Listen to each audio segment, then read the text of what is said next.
बिहार विधानसभा का चुनाव इसी साल होने हैं और इसी साल क्या लगभग 2 महीने बाद होने हैं। सितंबर का महीना शुरू हो गया है और सितंबर के लास्ट मंथ तक हो सकता है आचार संहिता भी बिहार में लागू कर दी है। ऐसे ही हम बैठे थे, चुनाव पे चर्चा भी हो रही थी क्योंकि जहां 5 लोग बैठ गए चुनाव पे चर्चा शुरू हो जा रही है। चुनाव नजदीक है और लाजमी भी है, तो हमारे साथ कुछ लोग हैं, उनसे भी जानेंगे। कुछ हमारे पत्रकार साथी भी हैं जो ग्राउंड रिपोर्टिंग करते हैं, इनसे भी कुछ ओपिनियन हम लेंगे।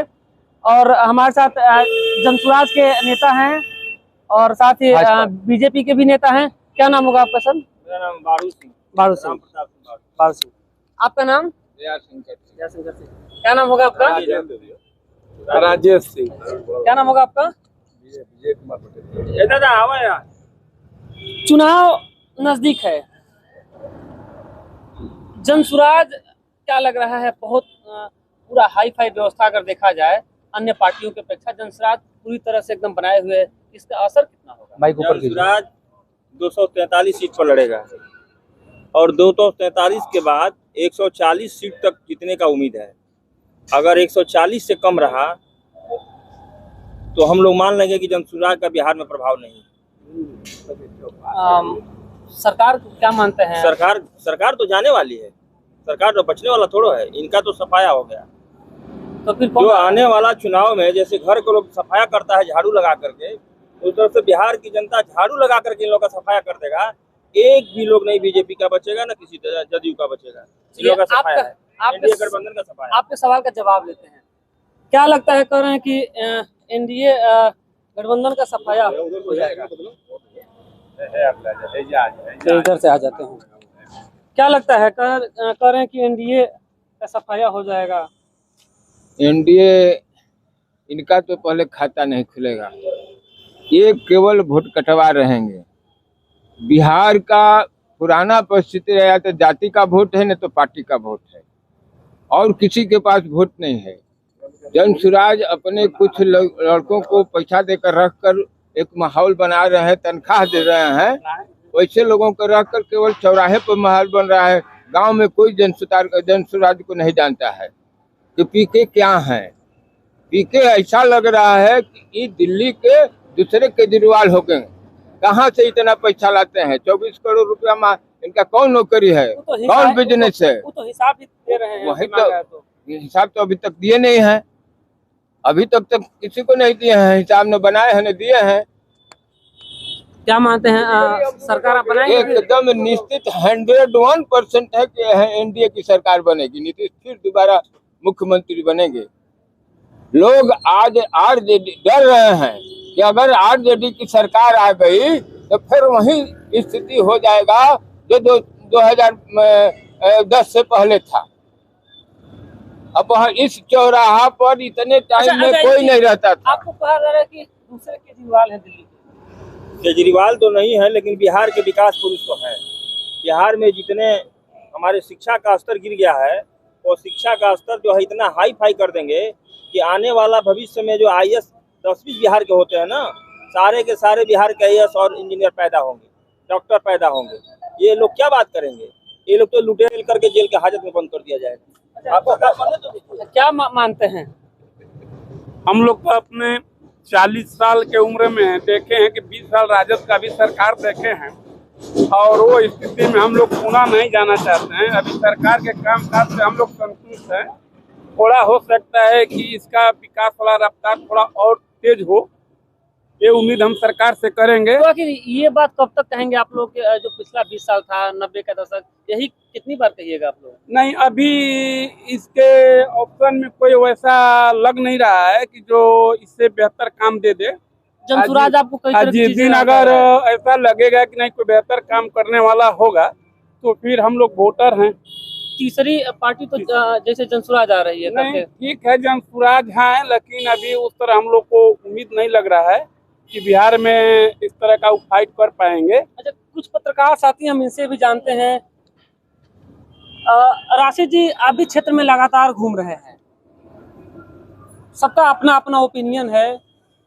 जनसुराज जिस हिसाब से पिछला उपचुनाव लड़ा, चूंकि समय कम था, उसके बाद आम चुनाव अभी लड़ रहा है, क्या लगता है ग्राउंड पे, चूंकि जिस प्रकार से पैसे के इन्वेस्टमेंट की बात आ रही है जगह जगह, जितने गाड़ियां देख लीजिए कहीं भी जनसुराज की, क्या लगता है इसके कितना, क्या सिर्फ माहौल बनाने का ये सिर्फ जरिया है, या फिर सरकार भी कुछ एक या कुछ सीटें भी आएंगी? देखिए अजय जी, मैं सबसे पहले आपको क्लियर ये कर देना चाहता हूं कि बिहार अभी तक सिर्फ दो खेमों में बटी हुई थी, एक एनडीए और एक महागठबंधन। जहां महागठबंधन और एनडीए के बीच में एक नई पार्टी ने जन्म लिया, जनसुराज। और जनसुराज ने जो चुनाव लड़ा, उपचुनाव जो लड़ा, उसमें जनसुराज ने ये साबित कर दिया कि जनता के बीच में कहीं ना कहीं, जनता के बीच में हमारी जगह तो जरूर है। जो भी वोट आए, 10,000 आए, 5,000 आए, लेकिन कहीं ना कहीं जनसुराज ने लोगों में अपनी छाप छोड़ी है। अब विधानसभा में 243 सीटों पे चुनाव लड़ने की बात हो रही है। जमीनी स्तर पे अभी तक लोग जो है वो जनसुराज को समझ रहे हैं। कहीं ना कहीं एनडीए और महागठबंधन से लोग परेशान हैं। अरे एनडीए जाती है, अभी मैं मोहनिया में खड़ा हूँ, आज मैंने मोहनिया का भी जो है यहाँ पे विधायक जी का पंचनामा अपना शो किया है, और लगातार हम लोग कर रहे हैं चैनपुर विधानसभा में, जहाँ की मंत्री हैं अल्पसंख्यक कल्याण मंत्री जमा खान है, और भभुआ में भरत बिंद जी हैं। ये चारों में एनडीए की सरकार है।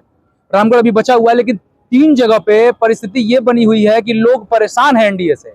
जो मौजूदा विधायक हैं उनके काम से परेशान, उन्होंने कोई विकास नहीं किया है अभी तक, हमने जो समझा है, परखा है।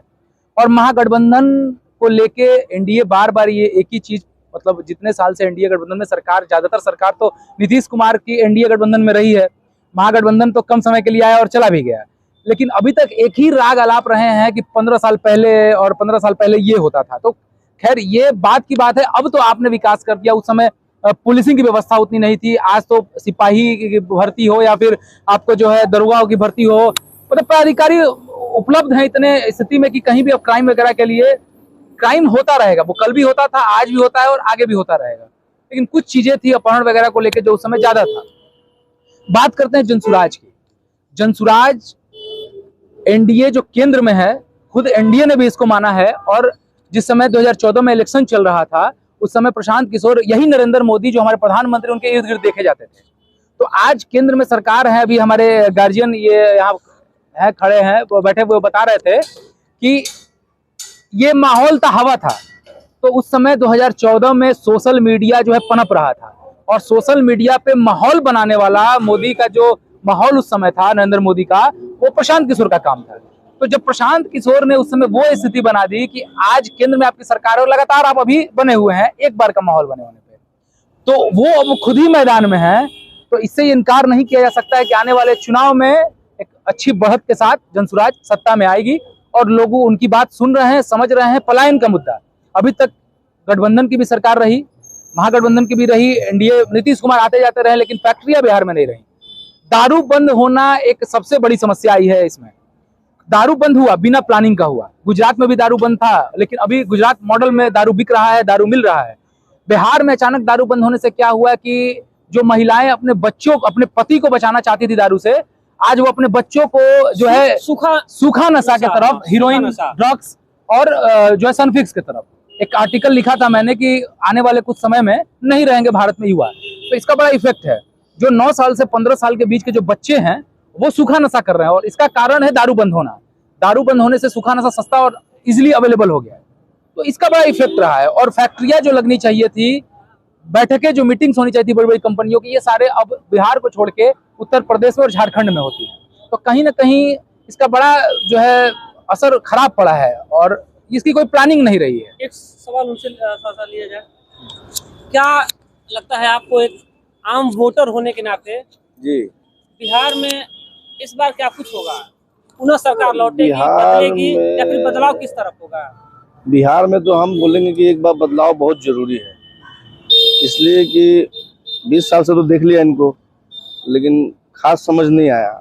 चाहेंगे कि एक बार बदलाव हो जाए। ज्यादा आप कुछ नहीं बोलेंगे, बस इतना ही बोलेंगे। समझने क्या चीज समझने, या विकास? जैसे कि अब वही पुराना है, विकास उतना हो नहीं पा रहा, लोग बाहर प्लान कर रहे हैं। बदलाव किस तरफ? बदलाव मतलब यहाँ फैक्ट्री लगे, जो नया युवक है बाहर न जाकर यही काम करे। उम्मीद जो अभी नया बता रहे हैं हमारे पत्रकार साहब, हाँ, इनसे भाई अच्छा है कि, हाँ, ये मैं कहना चाह रहा हूँ, क्योंकि पुराने वाले तो रोक नहीं पाए। बच्चे देखते हैं उतना ही भर भर के जा रहे हैं लोग बाहर, बाकी देखते हैं कि सब काम जो यहाँ मिलना चाहिए वो नहीं मिल पा रहा है। ये मेरा कहना है। क्या लगता है आपको? धन्यवाद। लीजिए इस बार पुनः वापसी, बदलाव, और बदलाव तो किस तरफ बदलाव? देखिए जी, सबसे बड़ी बात है कि हम लोग गांव-गांव जाकर जो है खबर बना रहे हैं, जनता का जो राय ले रहे हैं। एक तरफ से हम बताएं तो हम कैमूर जिला में बैठे हुए हैं मोहनिया में, साफ साफ दिखाई दे रहा है कि जनता जो है इस बार बदलाव के मूड में है। क्योंकि किसी भी सरकार को लगातार देखते देखते एक जो एंटी कंपेंसेशन जो कहा जाता है सरकार का, ये दिखाई दे रहा है साफ साफ। और लोगों के पास सबसे अच्छी बात यह है कि जो ऑप्शन नहीं था ना, वो ऑप्शन अब दिखाई दे रहा है जन स्वराज के रूप में। दूसरी बात यह है कि लोगों से सबसे बड़ी बिहार का मुद्दा क्या था? पलायन। लोग को रोजगार नहीं मिलता था, लोग जाकर दूसरे जगह में मजदूरी करते थे। उस नस को जो है प्रशांत किशोर ने पकड़ लिए हैं और वो साफ साफ कह रहे हैं कि इस बार वोट जो देना है वो अपने बच्चों के नाम पर दिए, अपने बच्चों के भविष्य के लिए दीजिए। वो चीज लोगों में कहीं ना कहीं एक जगह बना रही है, दिमाग पे कहीं ना कहीं वो काम कर रही है। और लोग का साफ करना है कि हम बच्चों के लिए कमा रहे हैं और बच्चों के लिए कर रहे हैं, जो बच्चों का भविष्य जो है प्रशांत किशोर में दिखाई दे रहा है। इसलिए लोग जो बदलाव के मूड में और कहीं ना कहीं एक बहुत बड़ा फैक्टर बनकर प्रशांत किशोर ये बिहार के विधानसभा चुनाव में दिखाई देंगे। पिछले अगर एक में जब से SIR मतदाता पुनरीक्षण कार्य शुरू हुआ है, एक चीज देखने में आया है कि अभी बिहार की जो राजनीति है वो पिछले एक महीने से सिर्फ SIR पे घूम रही है गोल गोल। अब उसमें ना शिक्षा रह गया है, ना बेरोजगारी रह गया है, ना मतलब अब वो सभी चीजें फिलहाल में दब गई हैं, सिर्फ SIR के मुद्दे पर घूम रहा है। तो क्या लगता है पूरा चुनाव अभी उसी पे होगा? देखिए, बात मुद्दे की कर रहे हैं आप, और मुद्दा एक ऐसी चीज है कि जिससे लोगों को भटकाने के लिए मुद्दा बदल दिया जाता है। बात विधानसभा चुनाव में बात होनी चाहिए थी रोजगार पे, बात होनी चाहिए थी शिक्षा पे, बात होनी चाहिए थी विकास पे। अब वो सारा मुद्दा SIR पे आकर अटक चुका है। SIR किया शुरुआत विधानसभा चुनाव था, इससे आप 1 साल पहले कर सकते थे, 6 महीना पहले कर सकते थे, लेकिन प्रशांत किशोर ने ये मनस्थिति बना दी सरकार की, उनको SIR लाना पड़ गया कि विकास की बात लोग न सुने। जो नाम कटने की बात आ रही है, जैसे इससे पहले भी बहुत सारे वोटर थे जिनका नाम कट जाता था, तो लोग इजीली लेते थे कि हो सकता है कोई कारण हो, नाम हमारा कट गया। बहुत लोगों का नाम पहले भी कट जाता था, आदमी इतना, लेकिन अब किसी एक का नाम कट जाए तो फिर इतना क्या लोग जागरूक हो गए हैं अपने मत के प्रति। अब मैं आपको ये बात साफ कर देता हूं कि जो 2 खेमे की बात हो रही थी, राहुल गांधी को लगा कि SIR के थ्रू बीजेपी अपने वोटरों को जोड़ रही है और जो हमारे महागठबंधन के और जो कांग्रेस के वोटर हैं उनको जो है उनका नाम काट रही है। मतलब एक तरह से प्लानिंग के तहत आने वाले चुनाव में भी सबको जो है चुनाव में अपना वोट बढ़त करके जीत हासिल होगा। लेकिन जिनका नाम कटा है उनको मौका दिया जा रहा है कि आप किन कारणों से नाम कटा है, आप अपना दोबारा फॉर्म सबमिट कर सकते हैं, BLO से मिल सकते हैं, BDO से मिल सकते हैं, SDM से, सब एक चेन बनाया गया है। आपका BLO तक काम नहीं होता तो BDO पास है, वहाँ नहीं होता फिर SDM। गांव के लोग जागरूक कितने हैं ये आपसे छुपा नहीं है, आप भी गांव में काम करते हैं, घर घर जाके BLO घर घर जा रहे हैं, लेकिन BLO अपना काम ढंग से नहीं कर पा रहे हैं। वो जा रहे हैं, मेरे घर पे भी लोग आए थे, वो एक फॉर्म देते हैं और कहते हैं भरिए, अटैच हुआ तो ठीक है, नहीं हुआ तो दीजिए, हम लेके जा रहे हैं। ये भी तो हो सकता है कि वो जो कागजात मांग रहे हैं हम हमारे पास उपलब्ध नहीं हो, हम दे नहीं पाए। वो आधार कार्ड मांग रहे हैं, आधार आज डेट में किसके पास नहीं है? वो आपका मैट्रिक का, अगर आप पढ़े लिखे तो मैट्रिक का मार्कशीट मांग रहे हैं, आपके पास किसके पास नहीं है? लेकिन वो जिस मतलब कोशिश करनी चाहिए जिस शिद्दत से वो नहीं कर रहे हैं, बस अपना वो काम निपटा रहे हैं और वो ट्रेंड भी नहीं है। मैं वो क्लियर कर दूं कि बिना प्लानिंग का SIR लाया गया है, कोई प्लान नहीं है इसका, पूरा दिखाई देगा। अचानक से जो है SIR का थोप दिया गया आप पे। अच्छा, क्या जो मतदाता पुनरीक्षण को लेकर क्या आपका मानना है? गांव में तो कुछ है नहीं, इस पर कोई चर्चा गांव में नहीं हो रहा है। कुछ लोग करते हैं SIR का, किसी का नाम कटा नहीं है, जो मर गया है उसको तो कटना जरूरी है। जिंदा लोगों के मरने के भी कई मामले आए हैं। में कटा है जिसको टाइम दिया गया है कि अपना सुधरवा सकते हैं। नितिन आप ही के पार्टी के हैं, नितिन गडकरी जी ने खुद कहा है कि हमको चुनाव हराने के लिए जहाँ पर उस समय हुआ नाम कई लोगों का काट दिया गया। हटाने के लिए तो हम लोग को उतना जानकारी नहीं है। एक महत्वपूर्ण सवाल है, आप अनुभव की बात है, जिस समय केजरीवाल की सरकार दिल्ली में थी उस समय केजरीवाल ने यह ऐलान किया था कि हम बिजली मुफ्त दे रहे हैं और पानी मुफ्त दे रहे हैं। तो आप ही के सरकार में केंद्र में बैठे कई मंत्रियों ने, कई जो है लोगों ने यही कहा कि मुफ्त की रेवड़ी बांट रहे हैं। सही है, मुफ्त की रेवड़ी बांटने की बात आई थी, तो बिहार में आपके NDA गठबंधन की सरकार और आप 125 यूनिट फ्री दे रहे, तो क्या ये मुफ्त का रेवड़ी नहीं है? नहीं, वहाँ की स्थिति और यहाँ में अंतर है। अंतर क्या है? अंतर यह है यहाँ हम केवल 125 यूनिट दे रहे हैं, वहाँ तो 200 यूनिट से जो तो 200 यूनिट के बाद वहाँ का नियम मापदंड यही था कि उसके बाद आपको देना है। यहाँ कृषि प्रधान है, किसान है, किसानों और गांव के लोग हैं, इनको अगर कुछ रिलीफ मिलता है, दिल्ली में तो सब बिजनेसमैन है। सवाल ये है मुफ्त की रेवड़ी, मुफ्त की रेवड़ी मुफ्त हम किसानों को दे रहे हैं। नहीं आप सबको दे रहे हैं। यहाँ नहीं, बाजार में हम लोग, आपके बाजार में घर घर मिल रहा है। 125 नहीं है, कितना है? व्यवसाय नहीं, व्यवसायियों को नहीं दिया, व्यवसायियों को नहीं है, केवल गांव में किसानों को दिया। नहीं गांव में नहीं है, शहर में घरेलू लोगों को भी है, घरेलू कलेक्शन में है। तो बात मुफ्त की है। मैं आपको मैं पॉइंट पे लेके आ रहा हूँ, बात मुफ्त की रेवड़ी की है। आपने भी बांटा, दिल्ली में भी ऐसा नहीं है कि किसान नहीं है, किसान वहां भी है। तो मुफ्त आप करे तो मुफ्त की रेवड़ी बांटना हुआ, वो करे तो, और आप करे तो सही है। कैसे? नहीं, वो जो कर रहे थे बिना प्लानिंग के, यहाँ तो सब पैसा जो है राज्य सरकार केंद्र सरकार दे रही है किसानों को, जो उसी। आप किसान की तरफ जा रहे हैं, मैं मुफ्त की रेवड़ी पे था। मैं यहाँ मुफ्त की रेवड़ी, यही सवाल जो किसानों को, यही सवाल आप बताइए, यही सवाल है आपका। ये भाई साहब बीजेपी के हैं, नहीं बोल पाए। यह रेवड़ी नहीं है तो क्या है? किसान का जो इलाका है, हमको याद है 10 के चुनाव में मैं नीतीश जी के पार्टी का कार्यकारी जिला अध्यक्ष था, और वही कुदरा के सभा में मैंने ही मुख्यमंत्री से कहा कि मुख्यमंत्री जी, यह कैमूर जिला जो है यह किसान और श्रमिक का जिला है, यहाँ बिजली जो है आता है और जाता है। उस समय स्थिति था बिहार का। और अगर आप बिहार में केवल बिजली का व्यवस्था कर देते हैं तो अकेला यह जिला जो है वो अन्न उत्पादन करके पूरा नॉर्थ बिहार जो आपका बाढ़ से प्रभावित है वहाँ अकेले अन्न का व्यवस्था करेगा। मैंने कहा था मंच से, मुख्यमंत्री वहीं पर बैठे थे, तो मुख्यमंत्री जी को यह शब्द बुरा लग गया। उन्होंने कहा कि यह तो बारू जी ने जो बात बोल दिया, यह तो विपक्षियों का काम है, अब तो पत्रकार लोग मेरा गला दबा देगा। मैंने कहा कि मैंने चुपचाप उसको बात सुनते रहे, तो उन्होंने कहा लोगों से कि हमको 1 घंटा का समय इस पर चाहिए। तो उन्होंने कहा कि 2000 में अटल बिहारी वाजपेयी ने 2 थर्मल पावर का शिलान्यास किया, कहलगांव एक और था उधर, 2 का उन्होंने शिलान्यास किया जिसको बनाने में 15 साल का समय लगेगा। हम 10 में हैं, 15 में हम बिजली दे देंगे। उन्होंने बिजली दे दिया, उन्होंने गांव का नाली दाली बनवा दिया, उन्होंने हॉस्पिटल में दवा बंटवा दिया। लेकिन बिहार का जो मुख्य मुद्दा है उस मुद्दे पर तो उन्होंने गया ही नहीं। पलायन जो है भारत बिहार का सबसे बड़ा दुर्भाग्य चीज है। सबसे बड़ा दुर्भाग्य। जनसुराज से हैं, जनसुराज भी मुफ्त शिक्षा की बात कर रहा है। पत्रकार जी मैं बता देता हूँ, थोड़ी सी सुन लीजिए।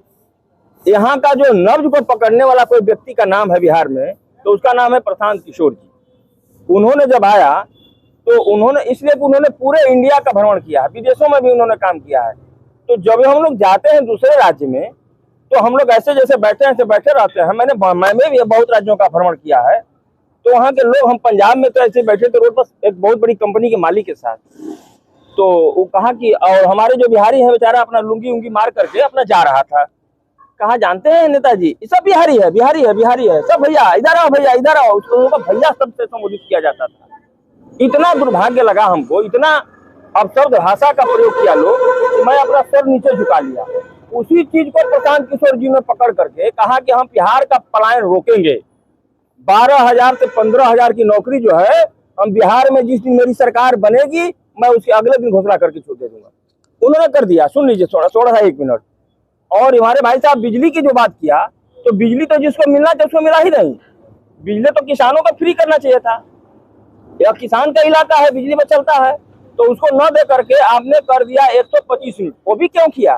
प्रशांत जी ने कहा कि मेरी सरकार बनेगी तो मैं किसान को, जनता को, सभी लोगों को फ्री में बिजली दूंगा। उन्होंने कहा कि अगर मेरी सरकार बनेगी तो वृद्धा पेंशन मैं 2,000 रुपया करूंगा। नीतीश कुमार जी 1100 रुपया लगा करके अपना वाहवाही लूट लिए। जनता समझ गई है, ये अब जनता मानने वाली नहीं है। एनडीए की सरकार हो चाहे आरजेडी की सरकार हो, बदलाव होकर रहेगा। बिहार में नई सरकार बनेगी, लोगों की अपेक्षाएं जो है उसको पूरा करेंगे। दारू फर्जी कानून जो है एक दिन में समाप्त होगा। दारू कहाँ रुका है? दारू तो रोज बिक रहा है, घर घर बिक रहा है। उसको फर्जी कानून को करेंगे। हमारा जो रेवेन्यू है बिहार का दारू से जो जा रहा है, जितना दारू को रोकने में खर्च नहीं है, उतना दारू को बंद करने में, उतना दारू को ऊपर से उसको देख रेख करने के लिए, सुरक्षा के लिए लोग खर्चे फिर दारू। चलिए आइए। तो हालांकि ये जो चर्चा हो रहा था खासकर कुछ चीजें एनडीए का अपना मानना है सड़क, बिजली, पानी, इन चीज़ों का विकास उनके नज़रिए से हुआ है। लेकिन प्रमुख मुद्दा है जहां हम बैठे हैं, ये धान का कटोरा कहा जाता है। और आज भी यहाँ के किसान धरने पे बैठे हैं, लगभग पिछले 1 साल से, शायद 1 साल से उचित मुआवजे को लेकर आज तक कुछ सुनने वाला नहीं है। जबकि केंद्र और राज्य दोनों की सरकार है, किसान बैठे हुए हैं। भारतमाला परियोजना जो एक्सप्रेसवे निकल रहा है, उसमें उनकी जो भूमि अधिग्रहण की जा रही है, कई वीडियो सामने आए जिसमें उनके खेतों में लगे धान के फसल तक नष्ट कर दिए गए। हालांकि इन चीज़ों को लेकर अभी ये बहुत प्रमुख मुद्दा है। अब देखना है कि फिलहाल वोटरों का मिजाज क्या है। हम और आगे भी टटोलेंगे, कुछ राजनीतिक पार्टियों से भी बात करेंगे। फिलहाल के लिए अभी बहुत सारे मुद्दों पे यहाँ बात हुई। यहाँ बहुत प्रबुद्ध लोग मौजूद थे, विभिन्न पार्टियों के हैं, लेकिन हैं कैमूर के, और कैमूर से इनको प्रेम है। और कहीं ना कहीं अगर पार्टी को अगर दरकिनार कर दिया जाए तो कैमूर कैसे विकसित होगा और कैमूर के लोगों को कैसे फायदा होगा, इस पे जरूर प्रभाव पड़ना चाहिए, इस पे विचार होना चाहिए। फिलहाल अजय जी हमारे साथ हैं और अजय जी के साथ हम दोनों ने एक प्रयास किया है कि ऐसे ही चौराहों पे, चौक पे बैठकर एक साथ आप लोगों के सामने लोगों का विचार रखेंगे। अगर आप लोगों को ये पसंद आया तो अगली बार फिर हम साथ आएंगे और आपको जमीनी हकीकत से रूबरू कराएंगे। फिलहाल के लिए बस इतना ही। अजय जी के साथ मैं राशिद रोशन, नमस्कार।